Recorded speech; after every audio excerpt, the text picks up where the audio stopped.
Bonjour tout le monde. Alors, déjà, j'espère que tout le monde va bien. Un grand merci d'être présent sur ce webinar qu'on anime avec Arcane. Donc, je suis Patrice, responsable marketing chez Partout. Je suis donc accompagné de Kevin, qui est Head of Engineering chez Arcane. Bonjour à tous. Alors, on va présenter ce webinaire en deux parties. Une partie 1 consacrée à la partie référencement local et la partie 2 à la partie Local Inventory Ads qui sera présentée par Kevin. Comme je mettais sur le chat, vous recevrez à la fin du webinaire la présentation, le replay. Et si vous avez des questions, vous voyez sur la droite, il y a une petite rubrique questions. Donc, posez toutes vos questions ici. On en prendra quelques-unes à la volée et pour rendre ça, on va dire, très interactif. Donc, franchement, allez-y, lâchez-vous. Et à la fin, on répondra à toutes les dernières questions. Alors, juste pour nous présenter très rapidement, pour dire ce qu'on fait. Alors, chez Partout, pour ceux qui ne nous connaissent pas, on a une plateforme qui augmente la visibilité en ligne des établissements et donc qui augmente votre trafic web to store. Cette solution, elle permet de faire deux choses. La première, c'est de diffuser automatiquement toutes les informations de vos établissements, comme les horaires, adresses, photos, sur un maximum de plateformes comme Google, Facebook, Waze, etc., pour augmenter votre visibilité.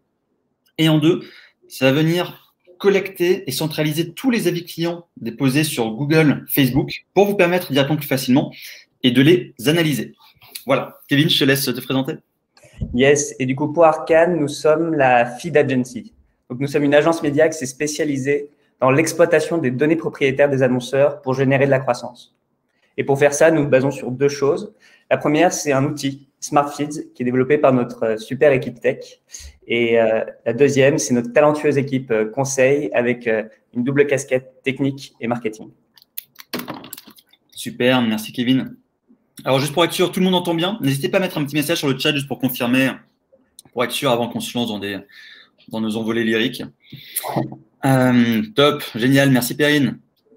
Alors, donc, pour commencer sans plus attendre, de notre côté, ce qu'on va voir en trois parties, c'est comment bien communiquer et optimiser sa visibilité sur Google. 2, comment rétablir une bonne relation avec ses clients. Et 3, comment présenter son offre produit. Alors, dans un temps 1, pour mettre tout le monde sur le même niveau de connaissance, c'est juste pour vous présenter cette plateforme. Google My Business, je pense que vous connaissez déjà tous. C'est vraiment la nouvelle vitrine digitale de vos établissements. Et c'est surtout de plus en plus le premier point de contact avec les internautes. Je pense que vous voyez déjà tous.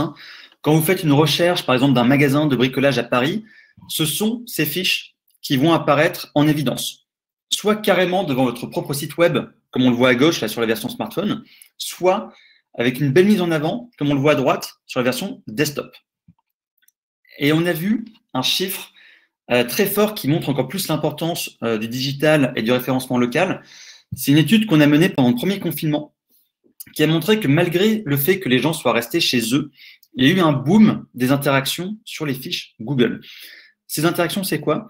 C'est-à-dire qu'il y a eu plus 40% d'internautes qui ont fait des demandes d'itinéraires sur vos fiches pour du click and collect ou récupérer de la commande en magasin, des clics vers le site web pour faire des achats et se faire livrer, ou des appels téléphoniques pour avoir des informations complémentaires. Donc ça, c'est un très bon élément qui montre que même dans des situations, on va dire, très compliquées, il y a toujours cette interaction qui est là entre les internautes et vos marques. Maintenant, si vous posez la question de savoir comment on peut vous trouver, il y a 3 facteurs de référencement qui sont importants pour Google. Le premier, c'est la distance. C'est-à-dire quelle est la distance entre votre établissement et la position géographique de l'internaute ou de la zone qu'il recherche. 2, c'est la pertinence. Donc, quelle est la cohérence entre la requête de l'internaute et les informations présentes en ligne? Par exemple, si je recherche un supermarché qui est ouvert à Marseille, je m'attends à ce que Google me présente bien des supermarchés qui soient bien ouverts et qui soient bien à Marseille. Et en 3, c'est la proéminence.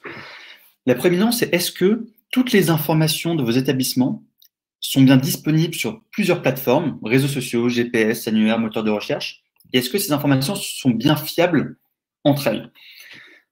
Il faut se dire que Google fonctionne comme un cerveau humain. Si vous, demain, vous demandez à, je sais pas moi, un ami si un supermarché est bien ouvert le dimanche, qui vous répond que oui, mais qu'en parallèle, vous demandez à 2 autres personnes qui vous répondent que non, vous allez estimer cette information comme non fiable. C'est pareil pour Google s'il voit des informations différentes entre Google, Facebook, Waze, etc. La dernière chose dans la prééminence, c'est la réputation.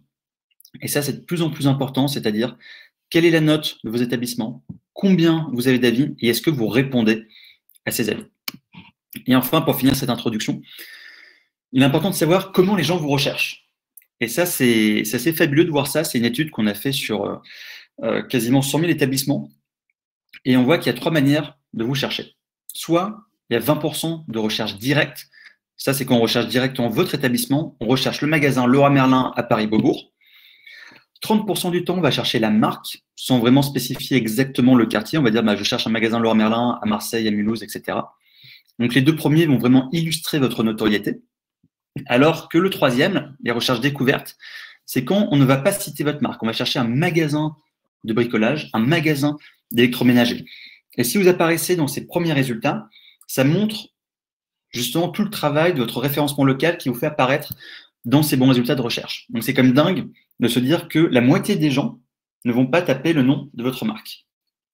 Voilà. Alors, ça, c'était pour l'intro. Maintenant, ce qui est très important dans la situation, enfin, toute la situation actuelle qu'on a connue en 2020, c'est de bien communiquer sur ces fiches Google. Je ne vais pas pouvoir tout expliquer, mais si je dois condenser, la première chose, dans notre situation, que ce soit des confinements, des couvre-feux, ou même les périodes de Noël où on vient avoir des horaires qui changent, c'est d'utiliser la fonctionnalité des horaires exceptionnels. C'est vraiment la fonctionnalité qui est plébiscitée par Google, qui sera la plus adaptée pour changer vos horaires, que ce soit pour des fermetures temporaires, des horaires temporaires, des couvre-feux, des jours fériés, bref. C'est vraiment celle-ci qu'il faut utiliser. Tout simplement parce qu'elle vous permet de conserver vos horaires standards le jour où vous devez les réactiver. Ça vous permet de continuer à rendre visible ce qu'on appelle les attributs de click and collect, dire par exemple, je suis fermé, mais je fais quand même de la livraison ou du drive. Et en plus, ça vient complètement conserver votre référencement et votre historique, même si vous êtes annoncé comme fermé temporairement. La deuxième chose qui est super importante et qui est sortie pendant le premier confinement, ce sont les horaires secondaires. Alors, je ne sais pas du tout si ça vous parle. N'hésitez pas à nous dire là sur le chat ou les questions si vous avez déjà entendu parler des horaires secondaires et si vous les utilisez. Mais en gros, ça vous permet de dire, OK, certes, je suis bien ouvert de 9h à 18h, mais mon drive n'est ouvert que de 8h à midi, mon service de livraison que de 14 à 18h. Voilà, vous pouvez spécifier des horaires spécifiques selon vos services pour éviter que les gens se déplacent pour rien ou qu'ils vous appellent inutilement pour dire « Ah, juste pour être sûr, est-ce que si je viens récupérer mon colis demain à midi, est-ce que vous êtes bien ouvert ?» Donc ça, c'est vraiment top. Génial. Perrine, je suis ravi de voir que vous apprenez cette fonction. Alors, elle n'est pas disponible pour tous les secteurs d'activité, mais en l'occurrence, là, la thématique autour du retail, logiquement, vous avez tous accès à cette fonctionnalité. Et enfin, sur la partie de changer ses horaires, il y a quelque chose de très sympa aussi qui est arrivé récemment. C'est que lorsque vous faites une mise à jour globale de vos informations, il va y avoir cette petite note, cette petite mention, comme ici sur But, où c'est écrit, voilà, information mise à jour par l'établissement il y a 2 semaines. Donc ça, c'est quelque chose qu'on voit. Par exemple, mise à jour il y a 48 heures, mise à jour il y a 1 mois. Donc ça, c'est pas mal. L'internaute, le consommateur se dit, cool, les informations ont été mises à jour récemment, donc je suis sûr d'elles, je peux me déplacer dans cet établissement. Et enfin, dans la partie annonce, il y a les Google Posts. Les Google Posts, pareil, je ne sais pas si vous connaissez tous, c'est une fonctionnalité qui date de 2017 et qui permet aux établissements de communiquer sur des actualités locales. Donc, les actualités, ça peut être des promotions, des événements, des fermetures ou autres. Ces Google Posts, normalement, sont limités dans le temps et ne peuvent s'afficher qu'un établissement par un établissement, c'est-à-dire que c'est très manuel comme action. En revanche, depuis le premier confinement, il existe les Google Posts de type Covid, que vous voyez ici, là c'est la deuxième image. Ces Google Posts de type Covid ont beaucoup d'avantages. Un, ils sont disponibles par API. Ça veut dire quoi? Ça veut dire que vous pouvez créer un Google Post et le diffuser automatiquement et massivement sur vos 50, 100, 5000 établissements d'un coup. Donc ça, c'est un gain de temps énorme. De deux, vous pouvez y mettre, entre guillemets, le texte que vous voulez pour soit rassurer les clients, dire que vous êtes toujours ouvert, que vous avez mis en place telle et telle condition sanitaire dans vos établissements. Des call to action sont également disponibles pour ajouter sur la fiche pour traquer tout ça. Et surtout, parmi les différents types de Google Posts qu'il existe, c'est celui-ci qui va être mis en avant. Et vous allez le voir, si vous recherchez des fiches de Leroy Merlin ou autres, sont ces bannières qui vont arriver très haut dans la fiche Google et qui vont donner encore plus de visibilité. Bon, après, ça n'empêche pas que si en parallèle, vous voulez faire des Google Posts plus visuels, comme on voit ici avec des offres spéciales pour justement les soldes de Noël, souhaiter des bonnes fêtes ou faire des appels aux dons, c'est vraiment possible pour vous de beaucoup communiquer là-dessus. Donc maintenant que vous avez bien annoncé votre communication, il est temps d'optimiser votre présentation. Alors, optimiser, c'est quoi? C'est passer par les catégories. Vous pouvez renseigner jusqu'à 10 catégories sur vos fiches Google. Une principale, 9 secondaires. Ça permet quoi? Ça permet à chaque internaute de vous trouver, quel que soit, on va dire, votre secteur d'activité. Là, je prends l'exemple de Castorama. Castorama, vous voyez sur les fiches, n'hésitez pas à zoomer sur la slide, mais en gros, que je tape magasin de bricolage, quincaillerie ou jardinerie, je vois les fiches Castorama qui arrivent, où à chaque fois, en dessous, c'est écrit, voilà, à droite, Castorama, en dessous, c'est écrit jardinerie, à gauche, c'est écrit Castorama, quincaillerie, et ainsi de suite. Donc, n'hésitez pas à vous demander, OK, comment les gens nous recherchent et mettez ces catégories pour être sûr d'apparaître dans les meilleurs résultats. Patrick, je me pose une question pour pouvoir choisir justement les catégories sur lesquelles on va positionner ces magasins. Est-ce qu'il y a une méthode particulière pour pouvoir rationaliser ça, on va dire? Oui, tout à fait. De toute manière, les catégories vont vous être proposées en fonction de votre catégorie les catégories secondaires vont vous être proposées en fonction de votre catégorie principale. C'est-à-dire que si vous mettez que vous êtes, je sais pas moi, un institut de beauté, il ne sera pas possible de proposer en catégorie secondaire que vous faites aussi restaurant ou bar à cocktail.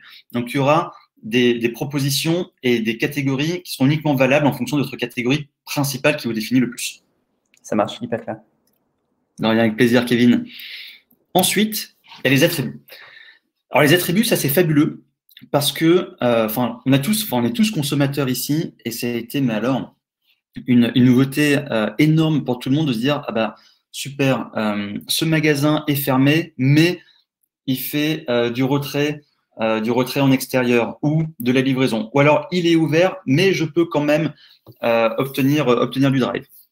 Donc ça, c'est top. Ces attributs-là, ce sont ces petits tags que vous voyez là sur les fiches, qui existent en deux catégories en fait. Soit ce sont des attributs subjectifs et ils seront remplis par les internautes, enfin déclarés par les internautes, comme par exemple ambiance conviviale ou bon rapport qualité-prix. Ou soit il y a des attributs objectifs que vous pouvez affirmer en disant oui, j'ai bien un parking, oui, je fais bien du drive, oui, j'accepte bien les cartes bancaires. Et ça, vraiment, je ne sais pas si vous l'avez tous fait ou tous renseigné, mais vraiment, faites-le. Parce que plus vous renseignez d'informations sur vos fiches, plus ça envoie un signal fort à Google qui vous fait remonter dans les résultats. Et de deux, pour tous les internautes, les consommateurs, et pour l'arrivée de Noël, d'avoir ces informations de livraison, d'achat, de click and collect, de retrait, ou de prise de rendez-vous en ligne, ou de devis en ligne, c'est super, super important. Donc vraiment, faites-le. C'est accessible depuis votre back-office et vous pouvez ajouter ces attributs. Donc ça, c'est vachement, vachement important. Patrice, moi je t'interromps, petite question. Ces attributs, c'est complètement du déclaratif. Est-ce qu'il y a un processus de vérification de la part de Google pour assurer la véracité des informations fournies? Ouais, tout à fait. Effectivement, c'est du déclaratif. Et après, ce qui se passe, c'est que à chaque fois qu'un consommateur fait une visite dans un magasin, il va recevoir, par exemple, une petite pop-up de Google qui va lui dire « Ok, vous êtes allé dans le Leroy Merlin. Est-ce que vous confirmez bien les horaires? Est-ce que vous confirmez bien que vous avez pu retirer vos commandes en magasin ou que la livraison fonctionne ?» Donc, Google va toujours avoir ce système de confirmation auprès des internautes pour être sûr que la marque ne donne pas d'informations erronées. Dans les attributs aussi nouveaux, il y a les attributs de santé et sécurité. Super important également, qui viennent rassurer. Alors après, le but, c'est pas de cocher toutes les cases. Par exemple, voilà, masque obligatoire, ça maintenant, c'est quelque chose de commun partout. En revanche, si une prise de température obligatoire, c'est peut-être des informations qui sont intéressantes à donner directement aux consommateurs. Et en termes de visibilité, parce que c'est ça aussi qui vous intéresse, et là, pareil, n'hésitez pas à zoomer sur la slide, mais en gros, qu'est-ce qu'on voit? Si on prend l'exemple à gauche, on cherche un magasin de jouets, on a 3 résultats de magasins qui étaient fermés, ça c'était pendant le premier, pendant le confinement de novembre. On voit 3 magasins fermés, mais le jouet club qui accepte le retrait en magasin. Ou alors à droite, je cherche spécifiquement un magasin qui permet enfin qui a du drive, et boum, j'ai King Jouet qui apparaît parce qu'il a signalé cette information dans sa fiche. Patrice, il y a une petite question de Grégory qui est: est-ce que les attributs sont-ils gérables en masse par API ou manuellement fiche par fiche? Alors les attributs sont bien disponibles par Excel si vous voulez déployer l'ensemble des attributs sur toutes vos fiches. Par API également, ça on peut le faire depuis notre plateforme. Vous pouvez également déployer tous les attributs sur toutes vos fiches automatiquement. Et ensuite, troisième partie. Ah, pardon, oui, donc j'espère que ça répond bien à votre question. Désolé, je ne vois pas la fenêtre de chat, donc n'hésitez pas à me dire si c'est pas clair ou si vous avez une autre question, mais voilà, c'est bien disponible pour diffuser massivement. Ensuite, la partie de relation client. Ça, c'est quelque chose qui peut être parfois mis en retrait, mais qui est super important à la fois pour votre marque, pour votre image, mais aussi pour l'algorithme de référencement. Répondre aux avis clients, ça vous permet plein de choses. La première, c'est tout bête, hein, mais vous allez venir renforcer la relation client. Je ne sais pas si vous avez déjà laissé des avis sur Google et si vous avez déjà eu des réponses des propriétaires, mais vous avez un petit email, une petite notification qui vous dit le propriétaire de l'établissement vous a répondu. Ça fait quand même super plaisir. En deuxième, c'est que ça vous permet aussi de toucher une audience large. Vous n'allez pas répondre à une personne, mais vous allez répondre à des milliers de personnes qui vont consulter vos fiches tous les mois. L'exemple de SoCook, ils ont 4300 visites par mois sur leurs fiches, donc c'est potentiellement 4300 personnes qui peuvent lire vos réponses, notamment sur des avis négatifs, c'est comme ça qu'il vous fait plus mal, et voir un peu les réponses que vous donnez. Et en trois, c'est que plus vous répondez aux avis, plus vous faites vivre votre fiche, et plus vous allez remonter dans les classements.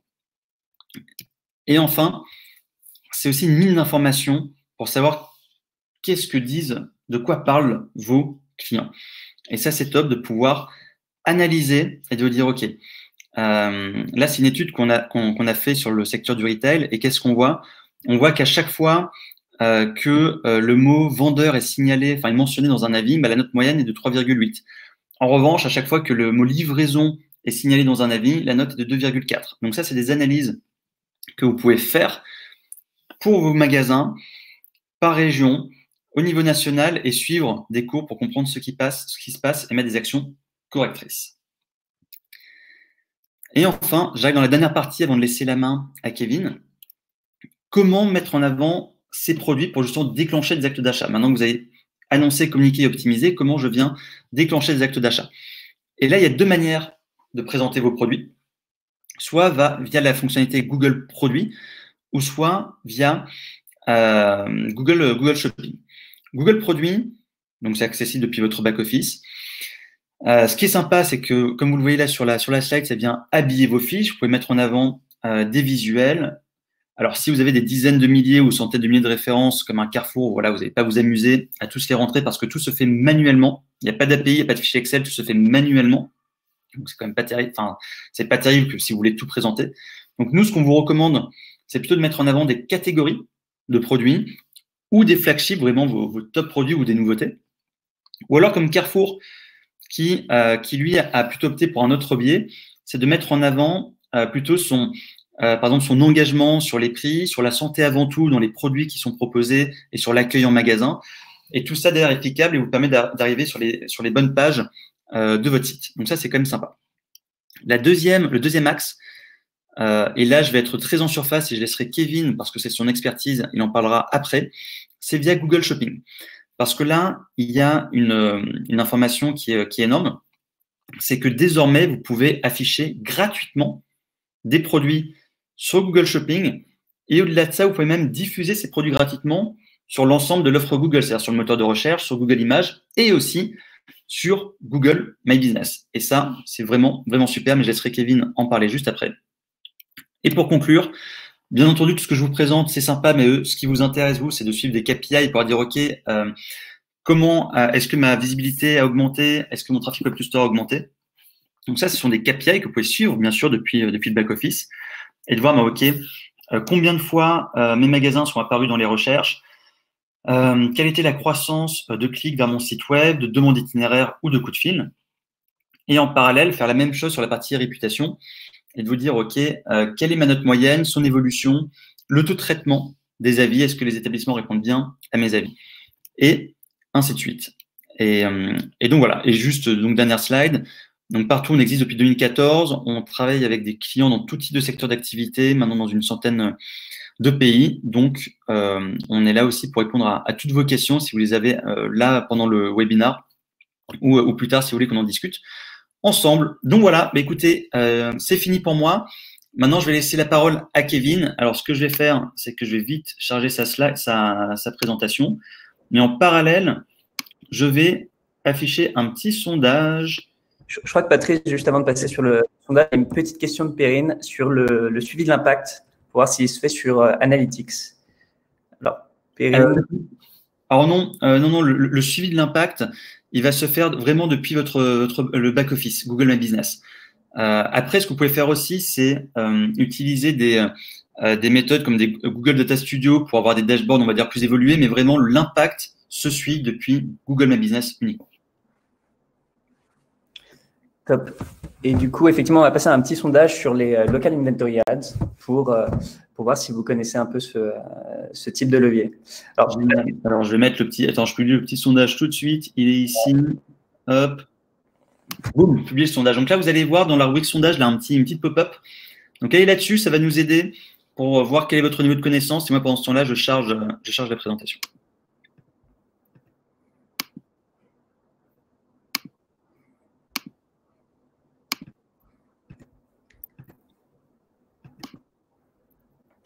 Ah, parfait, Kevin. Je vois que il va y avoir de la matière pour toi. Parfait. Hop. Donc, 14 personnes 15 personnes qui n'ont jamais utilisé les Local Inventory Ads et 3 qui l'ont déjà utilisé pour l'instant. Eh bien, écoutez, c'est super. J'espère que je vais vous apprendre plein de choses, y compris pour les personnes qui connaissent déjà le programme. Patrice nous a déjà parlé de comment on pouvait, grâce à Google My Business, mettre en avant vos magasins dans le parcours des internautes. Moi, je vais vous parler du coup d'un dispositif qui est complémentaire et qui permet d'être très proactif sur la manière dont on va mettre en avant à la fois les magasins, mais aussi notre offre auprès des internautes. Et ce dispositif, ce sont les Local Inventory Ads. Alors, que sont les Local Inventory Ads? Ce sont des publicités qui sont au format Google Shopping et qui apparaissent dès qu'un internaute cherche un produit avec un fort signal local. Alors, c'est quoi un fort signal local? C'est par exemple lorsqu'un internaute cherche un produit avec la mention à Paris et qui se situe effectivement à Paris ou à côté de chez moi. Dans ces cas-là, on va lui afficher une publicité LIA et le but finalement du programme LIA, c'est de générer deux choses, à la fois des visites en magasin et également des achats e-commerce. Alors, à quoi ressemblent ces publicités? Eh bien, le parcours que je vais vous présenter, c'est le parcours, on va dire, type des publicités LIA. Un internaute va rechercher un produit, comme par exemple dans mon exemple, un GPS Garmin, et Google va lui afficher dans les publicités shopping une série de produits, une série d'annonces qui correspondent à sa recherche. Dans le premier résultat qu'on voit, on va afficher à l'internaute non seulement un produit qui peut potentiellement l'intéresser, mais on va afficher d'autres informations qui sont hyper utiles. On va afficher que le produit est disponible dans un magasin à proximité. L'internaute va donc pouvoir cliquer sur cette publicité pour voir les informations sur le magasin, en l'occurrence, où le produit se situe. Et à partir de ce moment-là, l'internaute aura plusieurs choix. Il pourra soit acheter tout de suite le produit en ligne, soit se rendre en magasin pour pouvoir effectuer son achat ultérieurement. Donc, les Local Inventory Ads, et on le voit dans ce parcours, ça permet très, très tôt, dans le parcours de recherche des internautes, de mettre en avant vos magasins au moment même, en fait, où l'internaute est en train de rechercher le produit qu'il va acheter. Donc, c'est un dispositif hyper efficace pour pouvoir être présent en haut de parcours d'achat. Le parcours que je viens de vous présenter, c'est pas le seul que permet les Local Inventory Ads. Google a beaucoup investi ces dernières années pour pouvoir ajouter différentes options aux publicités LIA et mieux s'adapter au parcours omnicanal des retailers. En l'occurrence, par exemple, pour tous les retailers qui proposent du click and collect, vous avez la possibilité de pouvoir le renseigner pour pouvoir proposer le parcours suivant. Là, dans mon exemple, on va non seulement afficher à l'internaute que le thermostat Nest est disponible dans un magasin à proximité, mais on va également informer l'internaute qu'il va pouvoir acheter tout de suite ce produit en ligne et le récupérer dans la même journée en magasin. Donc ça, c'est hyper puissant de pouvoir afficher ça tout de suite à l'internaute au moment même où il est en train de rechercher le produit qu'il va acheter. Ça permet de vraiment mettre en avant vos magasins et la richesse de votre expérience et de vos parcours omnicanal. Autre exemple de parcours omnicanal qu'on peut proposer, c'est un peu le parcours, on va dire, showroom. Imaginons que vous avez des points de vente où vous présentez vos produits, vous les mettez en valeur, ils sont disponibles pour pouvoir les tester. On se projette bien dans ce cas avec, par exemple, des canapés. Mais l'internaute ne peut pas aller dans le magasin et repartir tout de suite avec le produit sous le bras. Il doit, en amont, effectuer une commande soit sur le site internet, soit directement en magasin. Eh bien, Elia permet de renseigner cette option-là et permet d'afficher cette information tout de suite à l'internaute au moment même où il va voir la publicité. Il va donc voir qu'il peut aller se renseigner en magasin sur ce produit et qu'il pourra le voir, que le produit sera visible. Mais il a informé tout de suite qu'il devra effectuer une commande soit sur le site internet, soit directement en magasin. Alors, je te coupe, Kevin, parce que ça, c'est top. Je ne connaissais vraiment pas du tout cette fonctionnalité. Et en plus, moi qui suis en train de déménager, qui cherche justement à tester des canapés. Donc ça, c'est trop bien. Donc on peut voir des produits qui sont disponibles en showroom, mais pas pour achat. Hein. C'est bien ça, si j'ai bien compris? Exactement. Et donc, si toi, tu veux ensuite acheter le canapé de tes rêves, eh ben, il faudra que soit tu ailles sur le site internet, soit qu'en boutique, tu fasses une commande pour le recevoir chez toi quelques jours plus tard. Trop bien. Et ce qui est pas mal, c'est que, on le verra un peu après quand je parlerai de la mise en place, c'est que ces différentes options, le click and collect et on va dire l'option showroom, on peut les préciser par magasin, par produit dans les informations qu'on fournit à Google. Donc, ça permet d'être hyper flexible et pouvoir vraiment s'adapter au parcours d'achat en fait et aux expériences d'achat que vous proposez déjà en magasin. Donc, c'est un peu ce qu'on voit avec ces deux parcours omnicanaux, c'est que l'IA va permettre de mettre en avant très très tôt dans le parcours d'achat, à la fois vos magasins, c'est un peu ce que je disais tout à l'heure, et également vos différentes expériences omnicanales que vous proposez. Et c'est vraiment ça qui va vous permettre de vous différencier. Et c'est ce qui fait que les publicités LIA, elles ont une très très bonne performance. En effet, en moyenne, les annonces LIA ont un taux de clic qui est 20% supérieur à une annonce shopping classique. Et les annonces LIA génèrent 3,5 fois plus de visites en magasin que les annonces texte. Et ces très bonnes performances, c'est pas du tout étonnant en fait. Les annonces LIA apportent énormément d'informations aux internautes. Non seulement on va apporter l'information d'un produit qui répond aux besoins de l'internaute avec son prix et sa disponibilité, mais on va également dire que ce produit, il est potentiellement disponible dans un magasin à proximité, qu'on peut l'acheter tout de suite, le récupérer plus tard. Ça offre énormément d'informations, beaucoup plus que les annonces texte, par exemple, où on n'affiche même pas le prix et la disponibilité du produit. Du coup, je vous ai parlé du programme LIA, on va dire, dans son ensemble et des avantages que ça peut vous apporter. Maintenant, un des sujets importants pour LIA, c'est la mise en place. C'est un sujet important parce qu'il y a beaucoup de briques à mettre ensemble pour pouvoir diffuser des publicités LIA. Si on prend un peu de hauteur et on regarde tous les éléments qui doivent fonctionner ensemble, on se rend compte qu'il y a déjà deux premières étapes qui sont assez cruciales, qui est le fait d'obtenir un flux de prix et de stock de produits par magasin.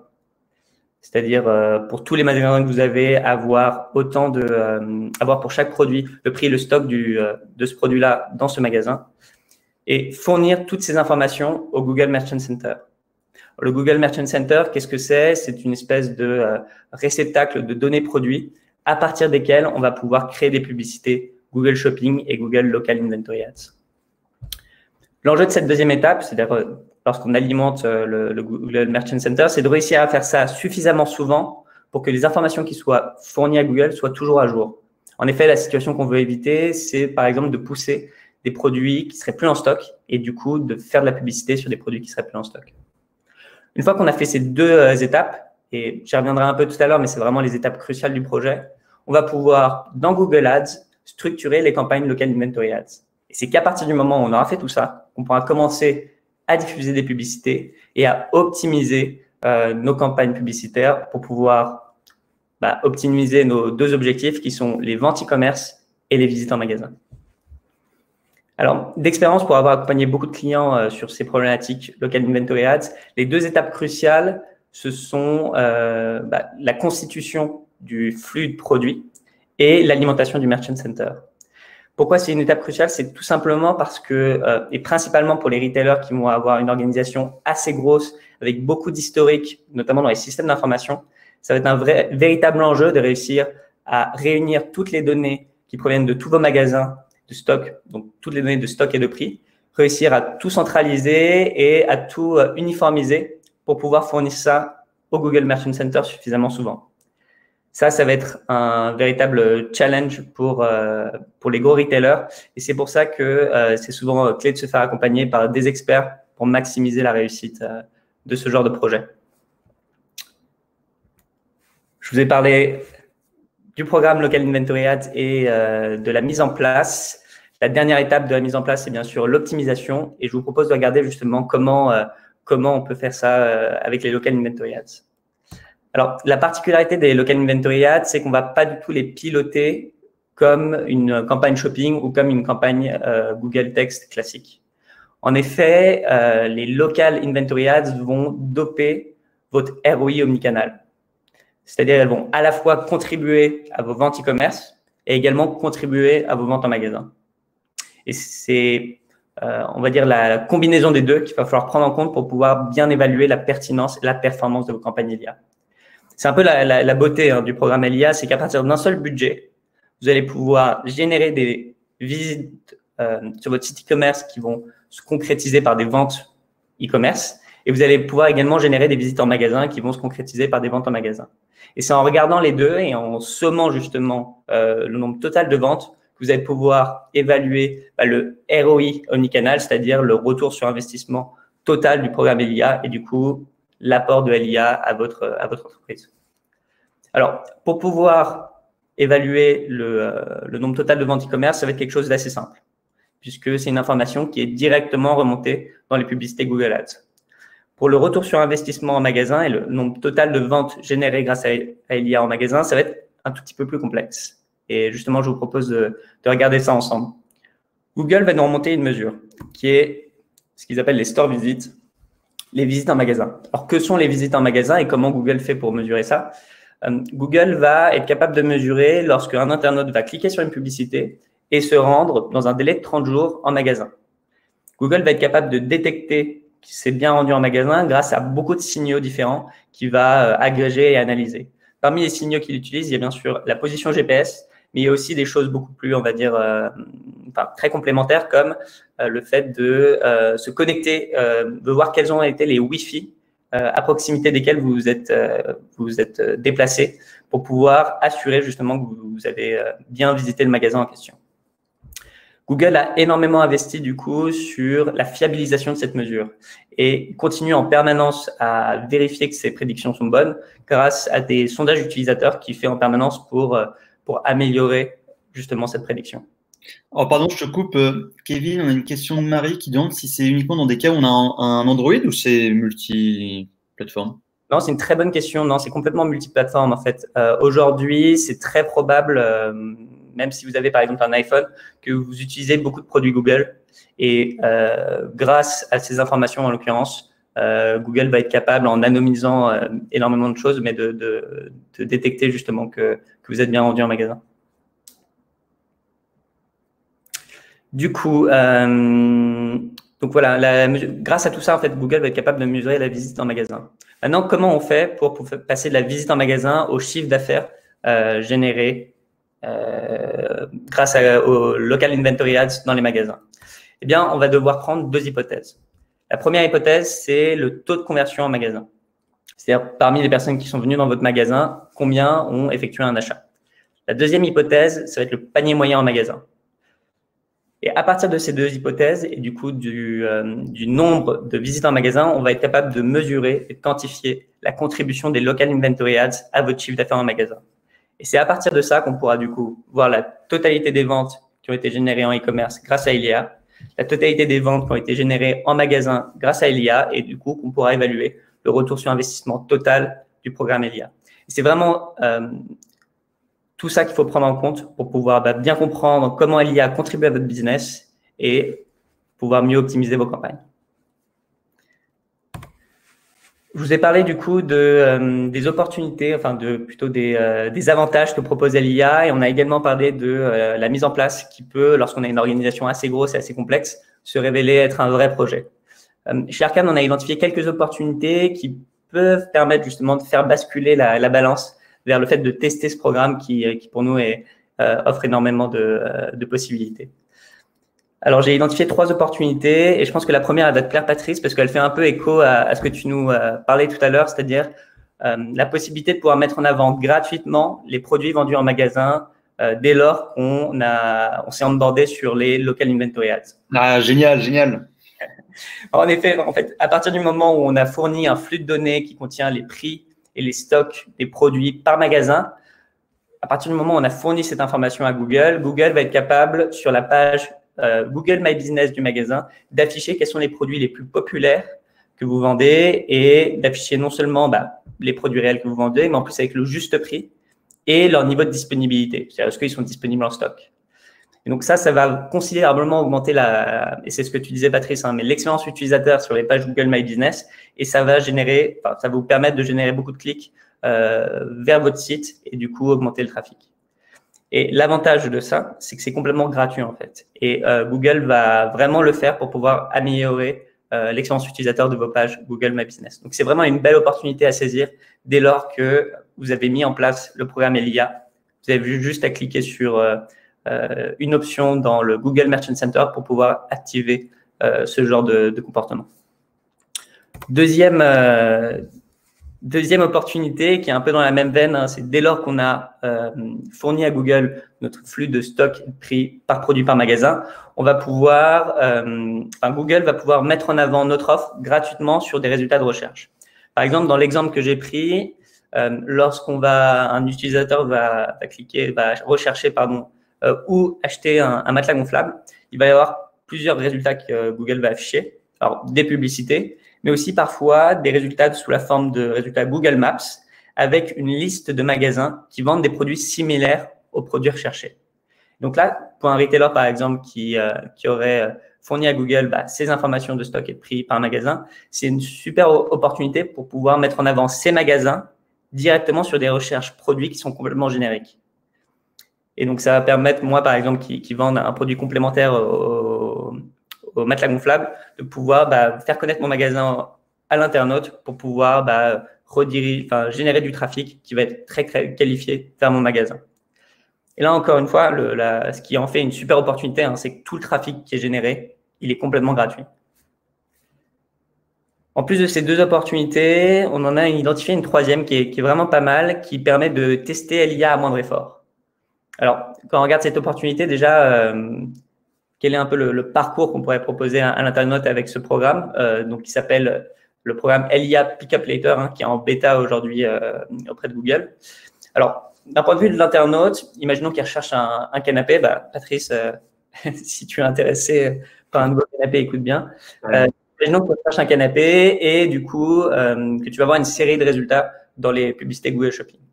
Tu vas pouvoir voir sur certains résultats que le canapé alors, tu peux l'acheter tout de suite sur Internet.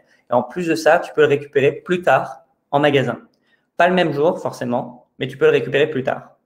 Donc, d'un point de vue de l'internaute, le parcours d'achat et le parcours, on va dire, l'expérience est très similaire à ce qu'on va proposer sur du LIA classique.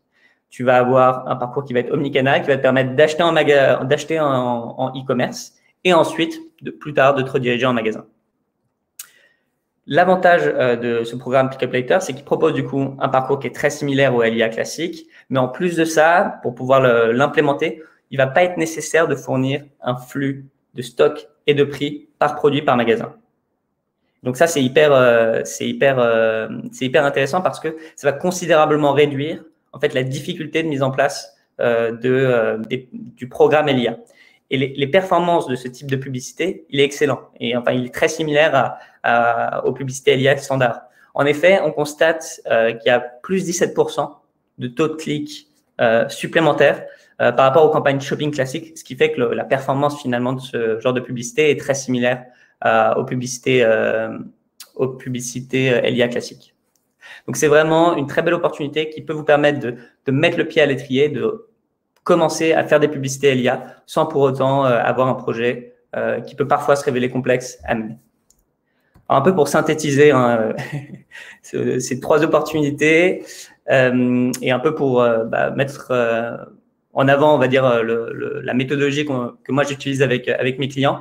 La première question qu'il faut se poser, c'est est-ce qu'il est possible de mettre en place un flux de produits par magasin?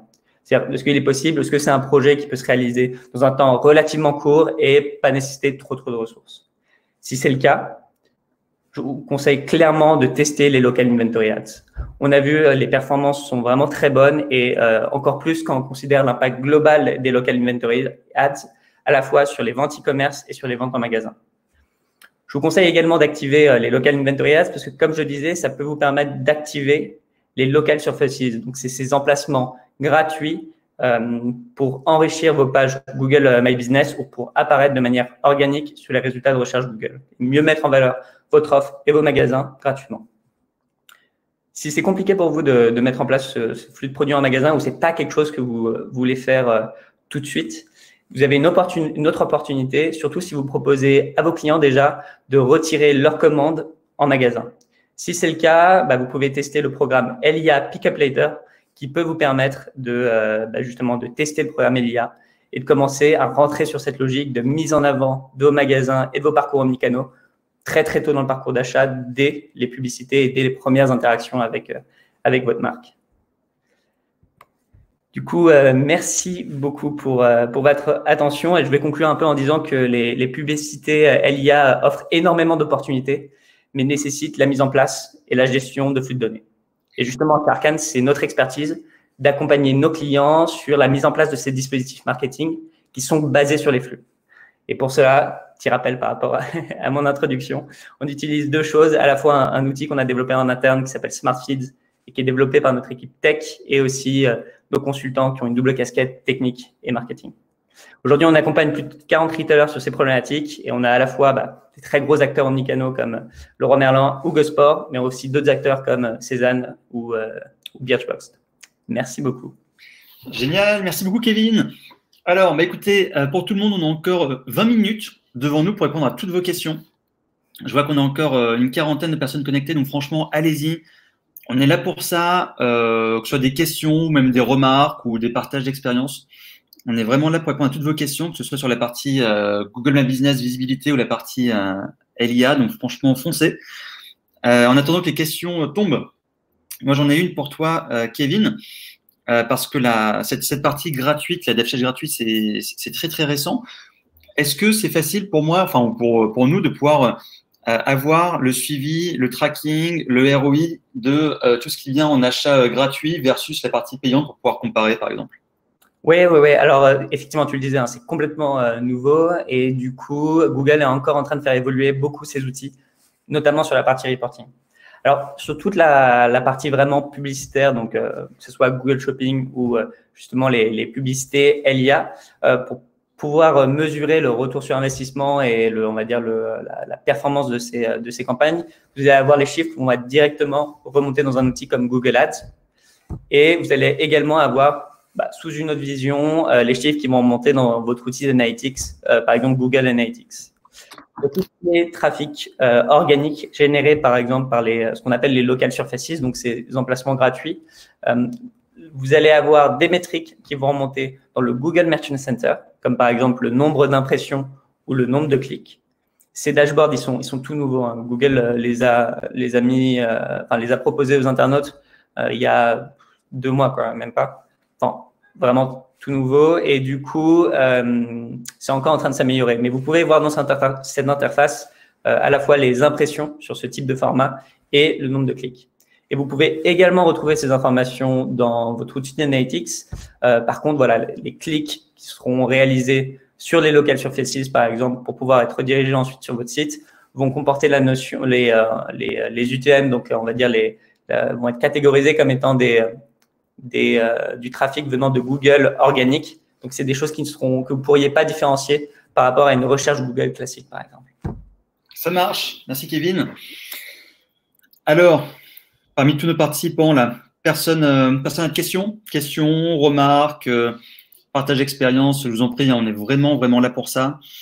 que ce soit pour parler, je ne sais pas moi, de Google Post, des horaires secondaires, les attributs click and collect, ou justement tout autre conseil sur la mise en place de LIA, foncez, hein, foncez. Et écoutez, après, si vous n'avez pas de questions, moi j'ai un dernier petit sondage à vous mettre qui va apparaître en pop-up.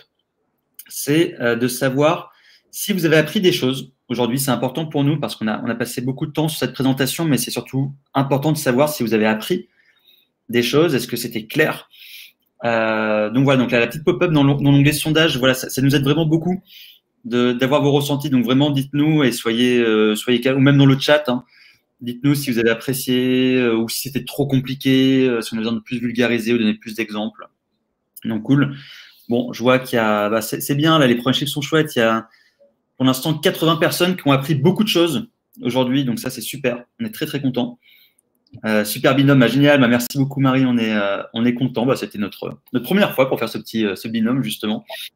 Et les alliés, c'est vrai que c'est un sujet, que nous chez Partout, qui est aussi quelque chose qu'on découvre et qui est vraiment très puissant et très intéressant. Moi j'ai appris plein de choses, donc c'était chouette. Trop bien. Et donc parmi toutes ces 15 personnes qui ont appris beaucoup de choses, il n'y a pas de questions, ou peut-être que vous avez besoin de digérer l'information. Voilà. Non pas que c'est juste que j'aurais bien aimé rester encore un peu avec vous et discuter, mais dans ce cas-là, on va pas vous prendre plus de temps. Écoutez, un immense merci pour votre temps. Kevin, merci beaucoup pour ta présentation. Merci Patrice, c'était sympa. Trop bien. Vous allez recevoir le replay, la présentation après coup. Et puis, si vous avez la moindre question, n'hésitez pas. Vous avez mon email. Si c'est des questions pour Arcane, je vous transférerai. Voilà, n'hésitez vraiment pas. On est là pour vous. Allez, très bon appétit et très bonne journée. Au revoir. Merci beaucoup.